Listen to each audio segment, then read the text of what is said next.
जिसे पाने हेतु परिज्ञान की परीक्षा परिधि पार कर आनंद की ओर आकर्षित हो रही थी। अंतराभिलाषा अंतर्यामी के चरणालिंगन को अत्यातुर हो रही थी। कहाँ हो वो विभूति राम, कहाँ हो महात्मा दशरथ एवं जनक के संयोगी राम, कहाँ हो मेरी मोक्ष भैरवी राम।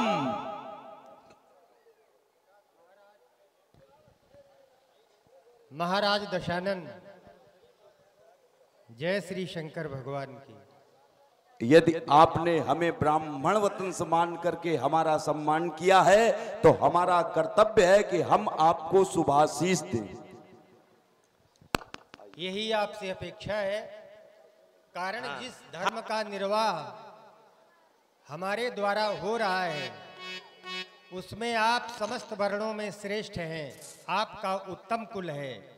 मैं आशीर्वाद पाने का अधिकारी हूं और चाहता हूं कि आप हमें दिव्य आशीर्वाद। वास्तव में जन्म के समय से ही दो मूल जुड़ जाते हैं, एक अधिकार और दूसरा कर्तव्य। अधिकार और कर्तव्य के विषय में दो पंक्तियां स्मरण हो आई कि कर्तव्य अधूरे रहे अगर तो अधिकार बदल कर क्या होगा, और यदि बीणा नहीं बजा सकते तो तार बदल कर क्या होगा।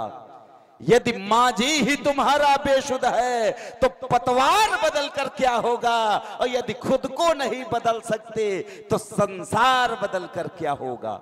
आपने हमें प्रणाम किया, हम आपको आशीर्वाद देते हैं। रघुकुल में प्रकाश करो सूर्य के समान राम, कीर्ति का सदा तुम्हारी ध्वजा फहराएगा। साधुओं की रक्षा संहार हेतु दुष्टों का यश या तुम्हारा सदा भूतल पर छाएगा। सतपथ पर चलना कभी विचलित न होना राम, ये राम नाम का गुणगान विश्व गाएगा। हे अजनंद नंदन देता दसकंठ आशीष तुम्हें, लंका पे तुम्हारा विजय केतु फहराएगा, विजय केतु फहराएगा, विजय केतु फहराएगा। अब सर्वप्रथम एक वार्ता का स्मरण रखना है कि आपकी और हमारी ये वार्ता गुप्त है। क्यों? क्योंकि कोई भी जान नहीं सकता इस रावण के उद्गारों को, क्योंकि ये सब बाहर से देखा करते हैं मेरे अत्याचारों को। यद्यपि यह धर्म मंच आपके द्वारा निर्मित की गई और इस धर्म मंच पर जब अभिनय रूपी यात्रा करने के लिए आपने मुझे प्रेरित किया था तो मैंने एक निराशाजनक उत्तर दिया था। निराशाजनक। मुझे याद है कि हे लोकेश्वर, मैं इस यात्रा के योग्य नहीं हूं। हे दीनानाथ, आपने ही कहा था कि तुम एक पुरुषार्थवान व्यक्ति हो और एक पुरुषार्थवान व्यक्तित्व रखने के कारण तुम यह यात्रा सफलतापूर्वक पूर्ण करोगे। मैं तुम्हारी यात्रा पूर्ण कराऊंगा। हे लोकेश्वर, आज आपका यह सेवक इस धर्म मंच की यात्रा करते करते अत्यंत शिथिल पड़ गया है। अस्तु, आज आपके इन चरणों में बैठकर मैं अपने मन के भाव प्रस्तुत कर रहा हूं, तो कहता हूं कुछ मन की बातें, या तुम जानो या हम जाने। अरे ये माया में छिपे हुए प्राणी भेद भला क्या पहचाने। मेरे मन के भाव तुम्हारे इस मन पर लहराते होंगे। कभी तुम्हारे ये मंजुल कोमल चरण लंकगण आने को अकुलाते होंगे। मन पर क्या विश्वास किसी का, जो भी देता प्यार उसी का। ये मन पर क्या विश्वास किसी का, जो भी देता प्यार उसी का। फिर भी मेरी सुधि के बादल तुमको आधी रात रुलाते होंगे। कभी तुम्हारे ये मंजुल कोमल चरण लंकगण आने को अकुलाते होंगे। कहे कहे राघव अपनी इस मधुरिम वाणी के द्वारा हमारे हृदय को कुछ तो शांति प्रदान करो राम, कुछ तो शांति प्रदान करो। पूज्य रावण जी,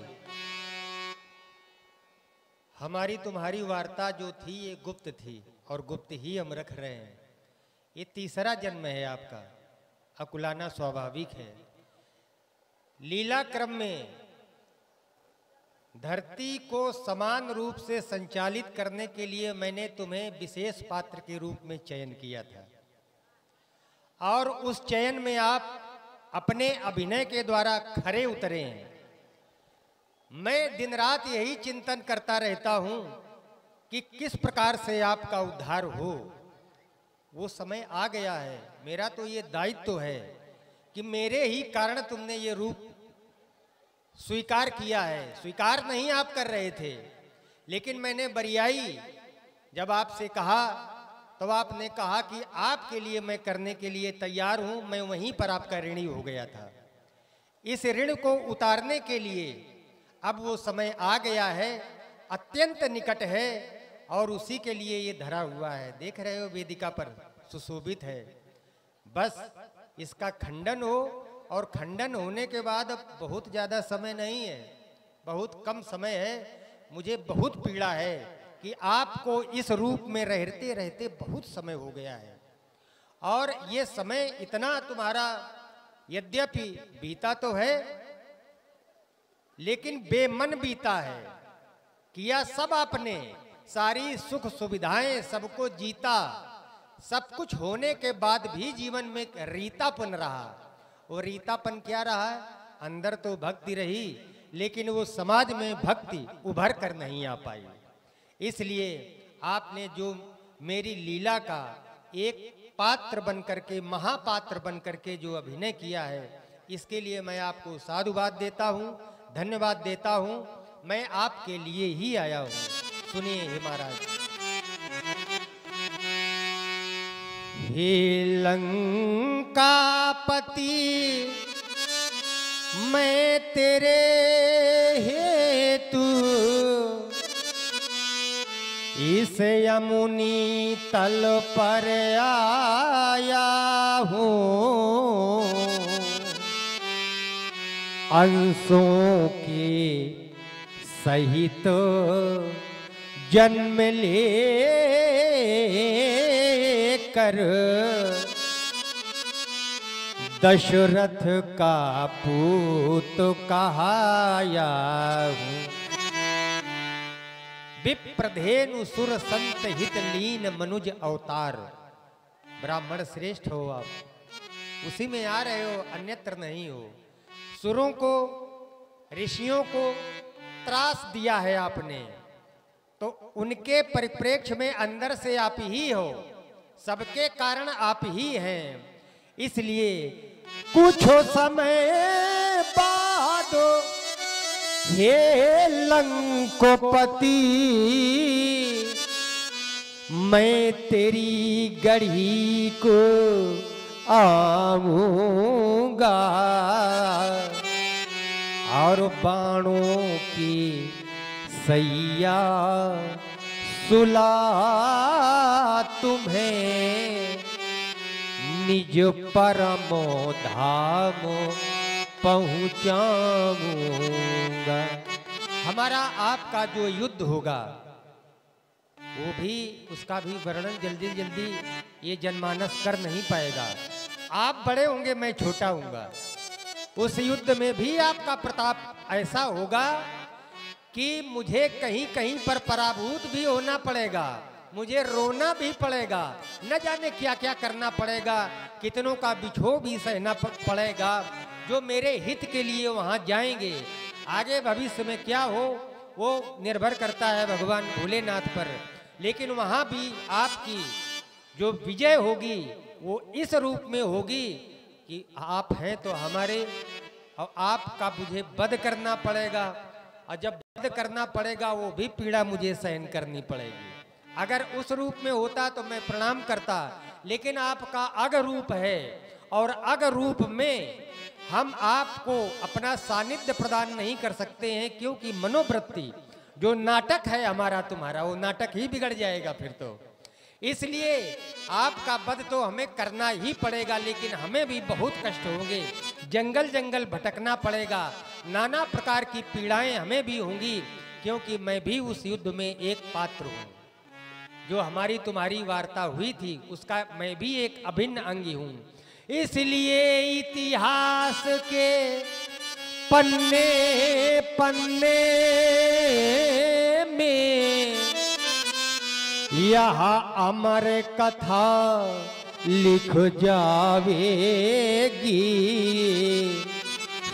सुर नर मुनि गंधर्व आदि सब रूप राम मन भावेगी। हमारा आपका युद्ध अवर्णनीय होगा, ऐसा कुशल होगा कि मेरी ओर से विजेता आप ही होंगे। ये मेरा हृदय कहता है कि हे रावण जी, इस अभिलाषा की पूर्ति के लिए मैं यथाशीघ्र लंका की ओर आऊंगा। सुना बहुत अच्छी बनाई है, सोने की है। हो सकता मुझे जाने को न मिले, लेकिन समाचार तो मिलते रहेंगे। कैसी है, कैसे कैसे खंभे हैं, कितने दरवाजे हैं। तेते अधिक रम्य अति बंका, जग विख्यात नाम तेई लंका। बड़े बड़े लोग उसे देखने के लिए तरसते हैं, लेकिन आपकी अनुमति नहीं मिल पाती है। देखो, अगर अनुमति मिलेगी तो फिर देखेंगे। अगर हमें दर्शन बदे होंगे तो दर्शन मिलेंगे, नहीं तो अपने मन मुकुर में वो तस्वीर उतार करके अयोध्या वापस चला जाऊंगा। ये विशाल भाल, ये पुष्पों के समान मुस्कुराते अधर, हे कमल नयन, आज आपका यह रूप देखकर या दशानन रावण अत्यंत विमुग्ध होता जा रहा है। तो अब कहो, किस तरह से वैर तुमसे बढ़ाऊंगा, कैसे है राघव तुमसे शत्रुता निभाऊंगा। अरे लिपट जाने को जी चाहता है तो सीने से, तो कहो कैसे इस वक्षस्थल पर बाण मैं चलाऊंगा। क्या जिस स्वरूप को जीते जी कर सकता हूं मैं प्यार नहीं है राम? बोलो ना, क्या एक बार भी उसको निज नेत्रों में भर लेने का अधिकार नहीं? किंतु स्मरण आया, या वही राम है जिसने ताड़का का वध किया, मारीच को अपमानित करके रावण के स्वाभिमान को ललकारा है। अस्त हे राघव, रचा है चक्र माया का, स्वयंवर का बहाना है। मनुज का रूप धराए तो दशानन को मिटाना है। तो प्रतिज्ञा मैंने भी की है, तुम्हारा वैकुंठ छीनूंगा। और आए यदि भालू कपि सन्मुख तो उनका खून पी लूंगा। अगर साकेत छोड़ा है तो अयोध्या भी छुड़ा दूंगा। कह रहे हो भाग्य में लिखा होगा, हम भाग्य बदल देंगे। अगर साकेत छोड़ा है तो बुला लेंगे, अयोध्या भी छुड़ा लूंगा। और अगर है शक्तिशाली शिव तो बदला मैं चुका लूंगा। पर मम हृदय की एक वेदना है, प्रार्थना है, कामना है। सुनो कमलेश लक्ष्मी पति, सकल संसार के स्वामी, पधारे हो हमारे ही लिए। यदि भूमि पर स्वामी तो तुम्हारे हाथ में सारंग व बाणों की अनी होगी। इधर या लपलपाती धार दुर्गा की तनी होगी। इसी लालच से मैं ग्राहक बनूंगा प्रभु के प्राणों का। अरे भिखारी है स्वयं लंकेश, उस सारंग के बाणों का भुलाया है अगर मुझको तो फिर से मैं बताता हूं। निभाना शत्रुता मेरी दया निधि सुधि दिलाता हूं। निज बाणों से मार कर हमको दो तार करुणा कर, यही है प्रार्थना मेरी। बसूं तो चरणों में आकर, बसूं तो चरणों में आकर। रावण जी, शत्रुता निभाने के लिए आप कहते हैं, लेकिन मेरा तो सिद्धांत है नर रूप में कि मैं तो कहता हूं कि अगर मेरी शरण में कोई सभय होकर के आ जाएगा तो मैं उसे क्षमा कर दूंगा। ये मेरा भाव रहता है। और अंत में भी मैं प्रयास यही करूंगा कि काज हमार तासु हित होई या रिपुसन करे बत कही। लेकिन आप उस पर जैसा विचार करना, मेरा भाव यही रहेगा कि अगर शरण में शरणागत में आए हुए की रक्षा करना मेरा धर्म है, क्योंकि मैं धर्म से विलग हो नहीं सकता, धर्म की ही स्थापना करना हमारा परम धर्म है। लेकिन ये आप पर छोड़ता हूं, शत्रुता तभी रहेगी। यदि काज की बात करोगे तो अवध नृपति बनने के पहले बनवासी के काज शेष हैं। काज कौन होगा? अवध नृपति बनने के पहले बनवासी के काम शेष है। और हे राम, तुम्हारा राम राज्य होने से पहले इस रावण से संग्राम शेष है। ठीक कह रहे हो, बिना आपके मेरा मान नहीं बढ़ेगा, ये सत्य है। यही तो हमारा आपका एक सामंजस्य है, और इस सामंजस्य का निर्वाह आपने किया है, इसके लिए बार बार आपको बधाई देता हूं, शुभकामनाएं। पर आपके लिए निर्देश है कि तुम मनुष्यता के अडिग पथ पर कदम पीछे न धरना, विश्व के अपराधियों पाखंडियों का खंड करना, जो शरण आवे उसे भरियंक राघव प्यार करना, और मार्ग में बाधक बने उस शक्ति का संहार करना। राम, मैं निज मुक्ति को लंका स्वयं ले जाऊंगा, और तव करों से मोक्ष पा अमरत्व को पा जाऊंगा। देखो ना, युद्ध में मारा गया तो स्वर्ग में धस जाऊंगा, और यदि जीता रहा राम तो तेरे वक्ष पर चढ़ जाऊंगा। शान से जीता रहा हूं, शान से मर जाऊंगा। हे राम, आपके नाम के साथ अपना नाम इस संसार में अमर कर जाऊंगा साकेत को, और तुम यही रह जाओगे। हे राघव, मैं मरकर भी विजय को प्राप्त होऊंगा, पर तुम पराजय पाओगे। पर मम हृदय की एक वेदना है, प्रार्थना है, कामना है, तुम निज करों से ही मम प्राण हरना। तुम मनुष्यता के अडिग पथ पर कदम पीछे न धरना। सभा में उपस्थित सभासदों, यदि भक्त ऐसे नहीं, दोनों लोग प्रेम से, क्योंकि हमारे इष्ट नागेश्वर भगवान हैं, इन्हीं का नाम योगेश्वर भगवान भी है। अगर 108 नाम लिए जाएंगे उनमें भी नाम आएगा, इसलिए दोनों लोग प्रेम से, हमारी आपकी एकांतिक वार्ता है, प्रेम से बोलें। बोलो नागेश्वर बाबा की जय, बोलिए श्री योगेश्वर भगवान की जय। महाकाल। अब वहीं मिलना होगा। हेलो, हाँ, 50 पुष्प मुद्राएं